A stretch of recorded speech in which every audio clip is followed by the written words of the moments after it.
Emil Audero akhirnya bisa merasakan debut di Timnas Indonesia.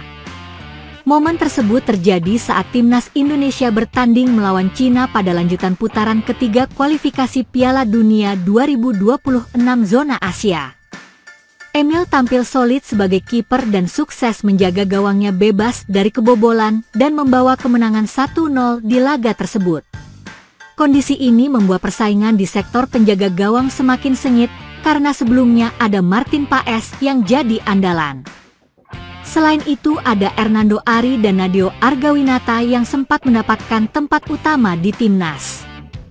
Emil Audero menjelaskan bahwa ini adalah momen spesial. Menurutnya, suasana di lapangan benar-benar luar biasa dan ini sulit dilupakan. Sebelumnya, dia mendapatkan panggilan pada bulan Maret lalu tapi belum mendapatkan kesempatan debut. Akhirnya dia bisa memberikan kontribusi terbaik saat melawan Cina. Perasaan yang luar biasa, tulis Emil Audero di Instagram pribadinya. Kiper Como 1907 ini melanjutkan, hadirnya puluhan ribu supporter memberikan magis tersendiri. Apalagi, mereka juga mempersembahkan koreografi dengan spanduk besar untuk memberikan semangat. Ini membuat penantiannya selama ini akhirnya bisa terbayar dengan pengalaman yang luar biasa. Kemenangan ini juga penting untuk menjaga misi skuad Garuda menuju Piala Dunia 2026. Terima kasih kepada semua penggemar yang telah mendukung kami. Atmosfer yang luar biasa sekali lagi. Kami terus bermimpi, ujarnya. Emil menambahkan bahwa semua pemain sudah bekerja keras di laga ini. Mereka berjuang agar gawang Indonesia tidak bisa dibobol oleh Cina. Tentu, ini adalah kerjasama tim dan dia memberikan apresiasi kepada semua pemain yang sudah berjuang. Selanjutnya, mereka akan bertandang ke markas Jepang untuk laga yang akan digelar 10 Juni mendatang. Terima kasih juga kepada semua rekan setim saya yang telah membuat debut saya begitu istimewa. Kemenangan dan tidak kebobolan, ujarnya. Timnas Indonesia akhirnya menembus babak keempat kualifikasi Piala Dunia 2026 zona Asia, sebuah capaian historis yang membuka peluang Garuda untuk selangkah lebih dekat tampil di pentas sepak bola terbesar dunia. Kemenangan tipis 1-0 atas Cina di Stadion Utama Gelora Bung Karno, SUGBK, Kamis, 5 Juni 2025, menjadi kunci pencapaian penting ini. Gol sematawayang yang dicetak oleh Ula Romeni dari titik putih di menit ke-45 memastikan 3 poin bagi skuad Garuda. Tambahan tersebut membuat Indonesia kini mengoleksi 12 poin dan mengunci posisi 4 klasemen akhir grup C. Tak lagi terkejar oleh Bahrain yang hanya mengumpulkan 6 poin. Baca juga, Timnas Indonesia lolos ke putaran 4 kualifikasi Piala Dunia 2026. Situasi ini membuat Indonesia dipastikan lolos ke fase keempat tanpa perlu menunggu hasil pertandingan terakhir kontra Jepang. Meski duel melawan tim Samurai Biru masih akan digelar, hasil laga tersebut tidak akan berpengaruh terhadap posisi klasemen Indonesia yang aman di 4 besar. Lolos ke babak 4 bukan berarti perjuangan usai. Justru, tantangan lebih besar menanti karena Indonesia harus bersiap menghadapi sejumlah kekuatan besar Asia yang juga berada di jalur yang sama untuk merebut tiket tersisa ke Piala Dunia 2026. Beberapa negara yang telah memastikan diri lolos ke putaran keempat diantaranya adalah Uni Emirat Arab dan Qatar dari grup A. Di grup B, persaingan masih terbuka lebar antara Irak, 12 poin, Oman, 10 poin, dan Palestina, 9 poin. 2 dari 3 tim ini akan menyusul ke babak 4. Pada babak keempat, tim-tim yang finish di posisi 3 dan 4 dari masing-masing grup akan dibagi ke dalam 2 grup baru yang masing-masing terdiri dari 3 tim. Format ini tidak menggunakan sistem kandang tandang seperti sebelumnya. Sebaliknya, pertandingan akan digelar secara terpusat.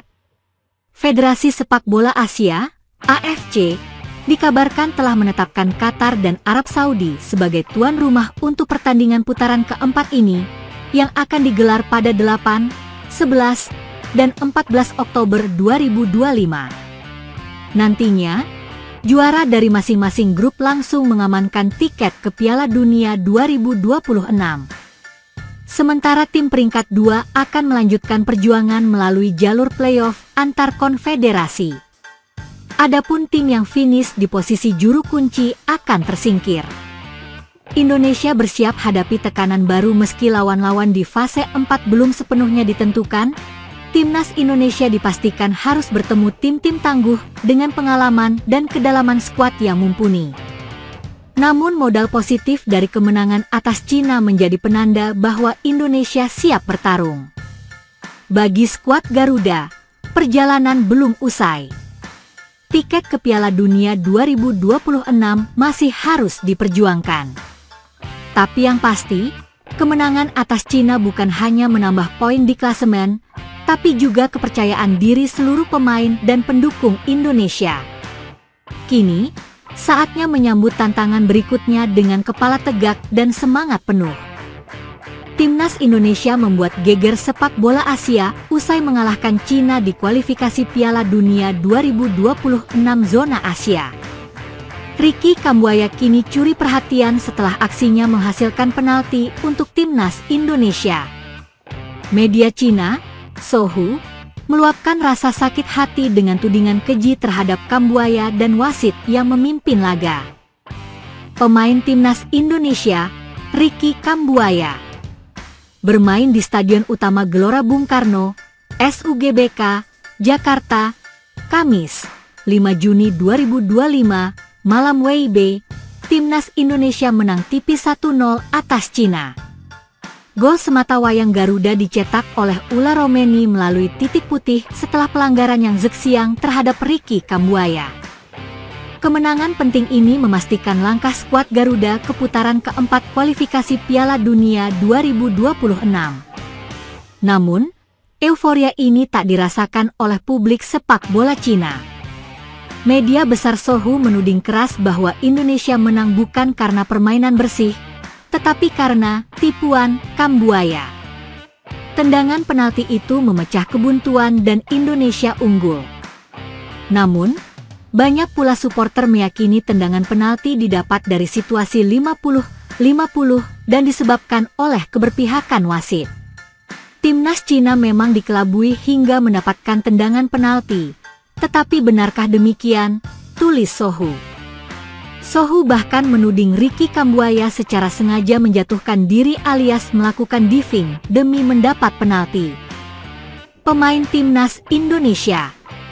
Sumber, tvnews.com, Taufik Hidayat, mungkin yang Zhexiang sendiri seharusnya tidak melakukan kesalahan. Mengapa? Ketika masuk, ketika Kambuaya ingin diving, yang Zhexiang seharusnya lebih waspada dan menangani bola dengan lebih bersih, alih-alih menjatuhkan lawan secara langsung, memberikan hukuman fatal ini, tambah laporan tersebut. Padahal, dari tayangan ulang melalui video assistant referee, VAR, pelanggaran memang terlihat dilakukan oleh yang Zhexiang terhadap Kambuaya. Wasit semula tidak menunjuk titik putih, tetapi setelah melihat VAR, ia memutuskan memberi penalti yang menjadi penentu kemenangan Garuda. Kekalahan ini menjadi pukulan telak bagi Timnas Cina. Dengan hanya mengoleksi 6 poin dan mendekam di dasar klasemen grup C, pasukan Branko Ivankovic dipastikan gagal melaju ke putaran berikutnya. Sebaliknya, Timnas Indonesia yang mengoleksi 12 poin menyusul Arab Saudi ke babak selanjutnya. Kemenangan atas Cina juga menjadi panggung pembuktian bagi Ricky Kambuaya. Pemain Dewa United itu sempat lama terpinggirkan dari skuad utama saat era Shin Tae-yong. Namun di bawah asuhan Patrick Kluivert, Kambuaya kembali mendapat kepercayaan penuh. Kluivert menurunkan Kambuaya sejak menit awal dalam laga kontra Cina. Selama 84 menit di lapangan, pemain asal Papua itu tampil penuh determinasi, menunjukkan kreativitas dan semangat juang luar biasa di lini tengah. Ia bukan hanya memancing penalti penting, tapi juga menjadi motor serangan Garuda. Sebelumnya, Kambuaya juga tampil impresif saat diturunkan selama 16 menit di laga melawan Bahrain pada 25 Maret 2025. Meski hanya sebentar, ia sempat melepaskan umpan trivela akurat yang hampir berbuah gol. Patrick Kluivert pun patut mendapat pujian atas keberaniannya memberi kepercayaan pada pemain-pemain lokal dari Liga 1. Dalam 2 laga terakhir, sejumlah nama lokal tampil tajam dan disiplin, membuktikan bahwa kualitas sepak bola Indonesia tidak kalah dengan negara-negara lain di Asia. Bagi masyarakat Indonesia, kemenangan ini bukan sekadar hasil pertandingan, melainkan simbol kebangkitan. Sementara bagi Cina, terutama media seperti Sohu, kekalahan ini justru menjadi pemantik narasi penuh emosi dan tuduhan.